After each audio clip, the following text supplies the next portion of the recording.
দেখেন বিম কত খরচ দিছে ইঞ্জিনিয়ার সাহেব। দেখেন এই বিমটা সোজা গিয়া এতে খরচ দেওয়ার ওই লিফটের কর্নারে দিছে। আবার এই বিমটা এদিকে আনছে, এই বিমটা এদিকে আনছে। আমি এটা দেখাচ্ছি আপনাকে। এই দেখেন এখানেও খরচ। এই বিমটা সোজা ইন্নে দিকে নিয়ে এখান থেকে নিয়ে আবার এদিকে ব্যান করে এখানে নেওয়া লাগছে। যেহেতু ইঞ্জিনিয়ার সাহেব ড্রয়িং এভাবে করছে, কিছু করার তো নাই। এই দেখেন এই খরচ, আর এই দেখেন আবার ইন্দে খরচ দেখছেন।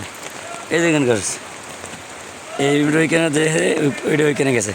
ওই ফিলারটার মধ্যে সাইডটে ফিলারের মাথা লাগছে, দেখছেন খরচ। এই বিমটাও খরচে গেছে, এই বিমটাও খরচে গেছে, দেখছেন দুইটা এক জায়গায় খরচে গেছে। আবার এইখানেও আবার খরচ, যেটাও আবার ওইখানে দেখেন এইখানে খরচ। এইখানে গ্যাপ আছে কত 12 ফিট। ওইখানে বিমের দুই বিমের মাঝখানে গ্যাপ আছে কত 5 ফিট, বুঝছেন। এইগুলো অবস্থা। ড্রয়িং ইঞ্জিনিয়ার সাহেবরা যা তাই রাইট। ঠিক আছে, যাই হোক ভালোই হয়েছে।